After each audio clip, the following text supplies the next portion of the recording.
120টি 1 টাকার ও 2 টাকার মুদ্রায় 180 টাকা হলে কোন প্রকার মুদ্রা কতটি আমরা নির্ণয় করব। এখানে টোটাল মুদ্রা কয়টি? একটি। প্রতিটি মুদ্রার মান কত? একটি হচ্ছে 1 টাকা, অপরটি হচ্ছে 2 টাকা। তার মানে মুদ্রাগুলো টাকায় দেওয়া আছে। তাহলে এটা একদম সহজে করা যাবে। আমরা ধরে নিই 1 টাকার মুদ্রা হবে x টি, তাহলে 2 টাকার মুদ্রা হবে কত? 1 টাকার 120 থেকে 1 টাকার মুদ্রা বিয়োগ করব। তাহলে সোজা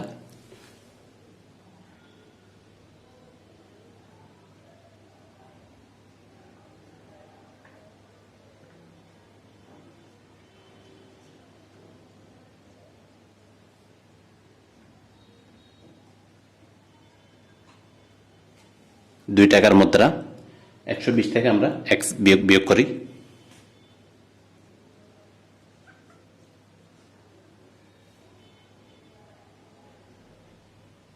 এখন 1 টাকার মুদ্রা আর 2 টাকার মুদ্রা মিলে কত হয়? 180 টাকা।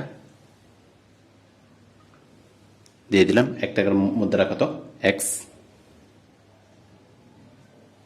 2 টাকার মুদ্রা কত? এটা।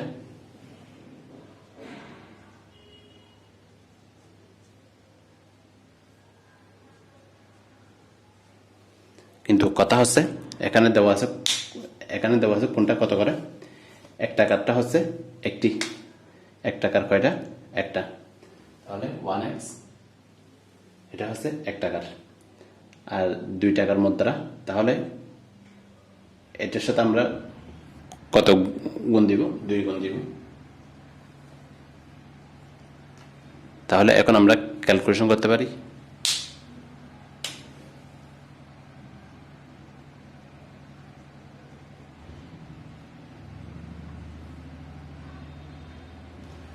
-2x 1x, তাহলে -x থাকে, এটা আমরা পক্ষান্তর করি।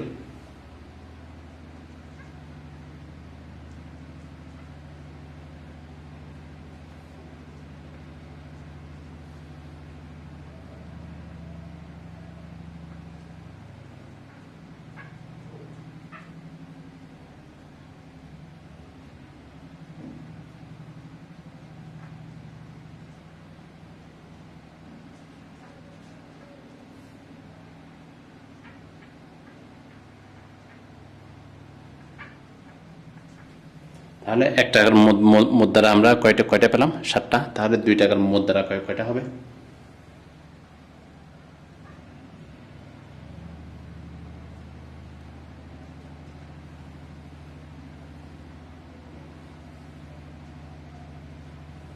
ষাটটি। 2 টাকার মুদ্রা আমরা কয়টা পাই? 7টি পাই।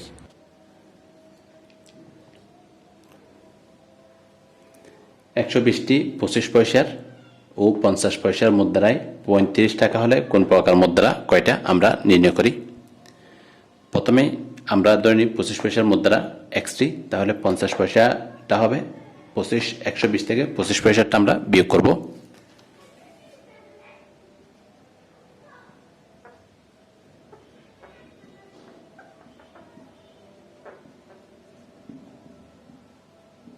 পঁচিশ পয়সা কয়টা দিলাম? x টি। 50 পয়সার মুদ্রা 120 থেকে আমরা 25 পয়সাটা আমরা বিয়োগ করি। এখন প্রশ্ন মতে আমরা জানি 35 টাকা।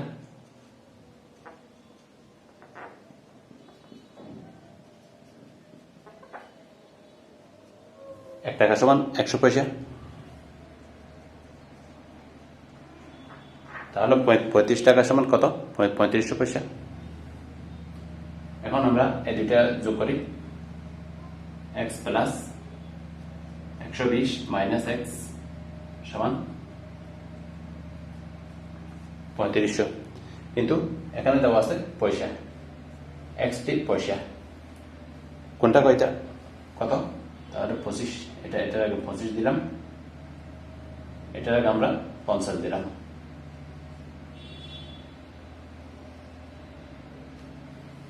অর্থাৎ x টি 25 পয়সার মুদ্রা, x টি 25 পয়সার মুদ্রা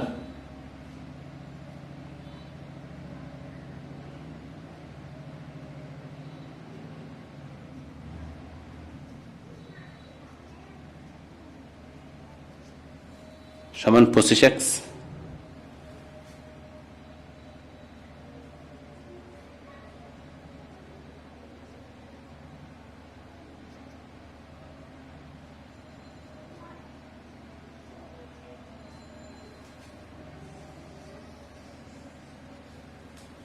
তাহলে এটা আর এটা মিলি এটা হয়।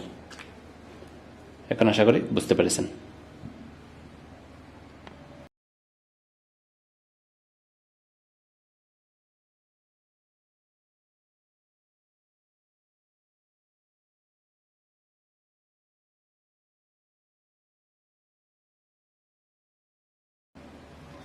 তাহলে আমরা এখন এটাকে ক্যালকুলেশন করি। 25x, তারপর এখানে আমরা কত পাবো 50x, এটা মাইনাস 35 বিয়োগ এটাকে আমরা পক্ষান্তর করব। 5 দ্বারা কত 60, একটা শূন্য দুইটা শূন্য আমরা বসা দিই। 25 থেকে 50 থেকে 25 যদি চলে যাই তাহলে 25, এটা আগে মাইনাস আছে মাইনাস দিলাম। 60 থেকে 35 তাহলে কত হয় 25।